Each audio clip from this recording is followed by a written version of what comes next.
საქართველოს იმ ქვეყნების სიას დაემატა, რომლებიც ტრანსნაციონალური რეპრესიების ტაქტიკას იყენებენ. ამის შესახებ Freedom House-ის 2026 წლის ანგარიშია ნათქვამი. დოკუმენტის მიხედვით ამ პრაქტიკის გამოყენებაში მხილებულ სახელმწიფოთა ჩამონათვალს 6 ახალი ქვეყანა შეემატა: ავღანეთი, ბენინი, საქართველო, კენია, ტანზანია და ზიმბაბვე.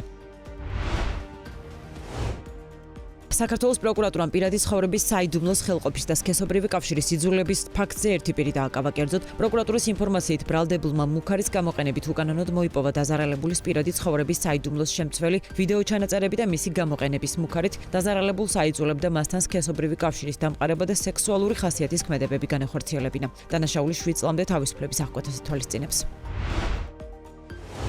შინაგან საქმეთა სამინისტროს თბილისის პოლიციის დეპარტამენტის ვაკე საბურთალოს მთავარი სამმართველოს თანამშრომლებმა ძალადობისა და მუქარის ბრალდებით 1985 წელს დაბადებული გ.დ. დააკავეს. გამოძიებით დადგინდა, რომ ბრალდებულმა მეგობარ ქალს რამდენჯერმე ფიზიკური შეურაცხყოფა მიაყენა და სიცოცხლის მოსპობით დაემუქრა.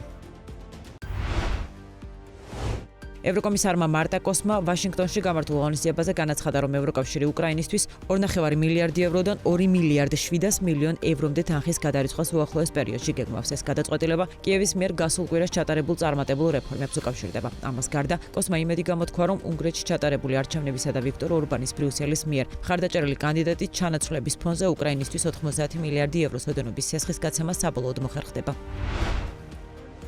საერთაშორისო სამართლის თანახმად საზღვაო გზებზე, როგორც არის ჰორმუზის სრუტე, ტრანზიტი ღია და უფასო უნდა დარჩეს. ამის შესახებ ევროკავშირის უმაღლესი წარმომადგენელი საგარეო და უსაფრთხოების პოლიტიკის საკითხებში კაია კალასის სოციალურ პლატფორმა X-ზე წერს. მისი თქმით, ეს არის ის, დღეს ლიდერებმა ნათლად განაცხადეს.